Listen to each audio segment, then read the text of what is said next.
Let's go. Detroit City. We banging that jungle music. Homies in the hood flip bundles to it. Make exchanges, deflate for wages. Hustling hard before the Jake engages. They wanna see the apes in cages. We never conversate with agents. Anti-police. Where are we? This is St. Andrews Hall, man. It's like, I want to say it's the heartbeat of Detroit hip-hop. It's one of the first venues where people were able to come, get 3 floors of just straight hip-hop. Recently, Paul Rosenberg and Eminem just bought it. So it's like just a historic place, and you definitely couldn't come to Detroit and talk about hip-hop without coming to St. Andrews.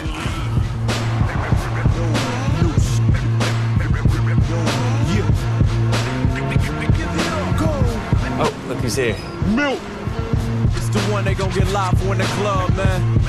Matter of fact, DJ, turn it loud up.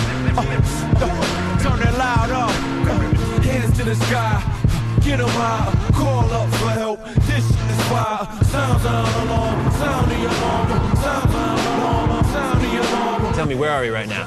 Shelter, you know what I'm saying? The basement part of St. Andrews Hall, where, you know, a lot of the hip-hop took place. Hands to the sky. Get 'em high. Call up for help. This shit is fire. Sounds on alarm. Sound the alarm. Sounds on alarm. Sound the alarm. I say a lot of Detroit hip-hop history here, man. Then when I was probably this tall, we was down here rapping.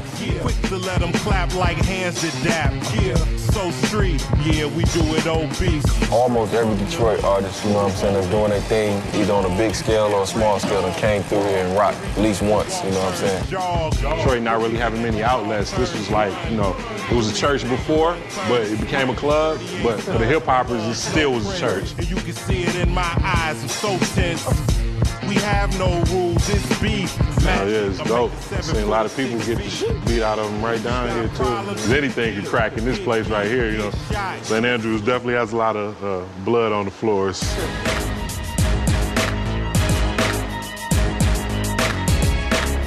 This is your crew? Most definitely. All right, so who we got here? Who's everybody? Chris Steele, Almighty Dreadnought, representing Fallen Angel. Slaughter the Red Hot Slayer, representing Almighty Dreadnoughts at 313. Alias P-Knuckle, the unknown. Smokey Kingston, 2 skulls, 2 bones. Johnny Ross, the Bars, Conflict. Mr. Track Institution, X-Fan, Dreadnought. Cautious and chaotic from the Almighty Dreadnoughts. That's representing, yeah. That's my crew right there, my posse. Almighty Dreadnoughts, that's what it is.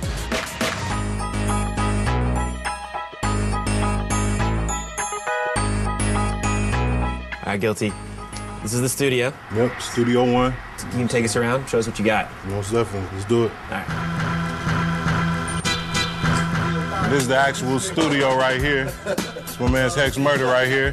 My man's Tommy right here. You know what I'm saying? It's the glue that keeps it all together. You know, the engineers make sure everything goes smooth. Of course, Dreadnought's holding it down. I guess I'll show y'all the booth over here. Yeah. I said my food sits well, but my gun's bulimic.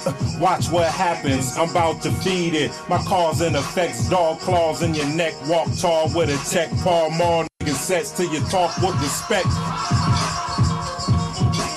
Let's talk about Dilla and his influence and connection to you guys.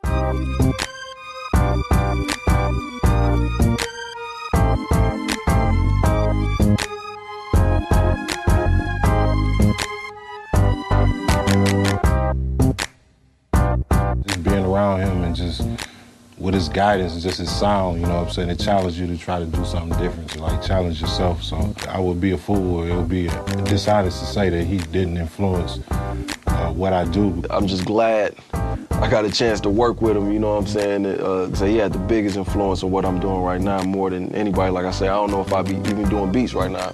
I never heard Dilla's music. I think about him every day, you know what I'm saying? I thank him every day, you know what I'm saying? And, you know, I just appreciate I was able to work with him, and, you know, I actually dedicate my whole career to Dilla, you know what I'm saying? I scream Dilla till it's over.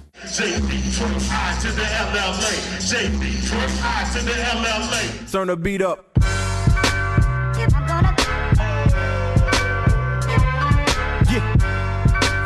So where are we right now? We're in one of the spots I dig at here in Detroit called Record Collective. So right now, we over here in the soul section. Say the Gladys Knight, Nitty Gritty, that's the name of that record right there. And Valerie Simpson, Marvin Gaye. That's what I got so far. I'm about to have more than that in a minute. When you come to the record store, typically how many records do you walk out with? Usually I walk out with at least about 15 to 20 records, you know what I'm saying? I'll be in the record store from like 2 to 3 hours just sitting here listening to everything, man, until I come hear those samples that I want to mess with, and then that's our record shop. And the fight go with that. He said, you with me, you gonna smell my cologne. How gangster is that line? Told him, he couldn't scratch off a lottery ticket. You couldn't mix a drink, motherfucker.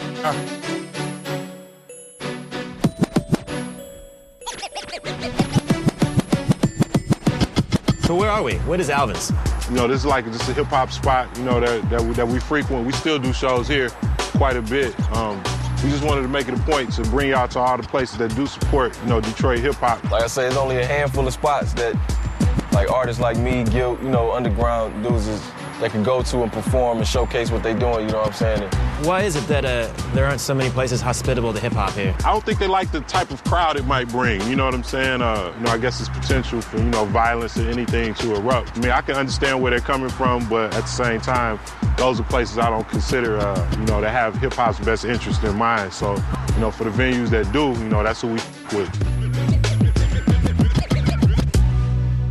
You know, everybody that says something about Detroit, they'll say, you know, 8 Mile naturally, just thinking about Take the me street. to 8 Mile. Where's 8 Mile? Like, But in reality, you know, 7 Mile was really like that street. People would just like cruise. It'd be girls in cars. You get at the gas station and talk shit.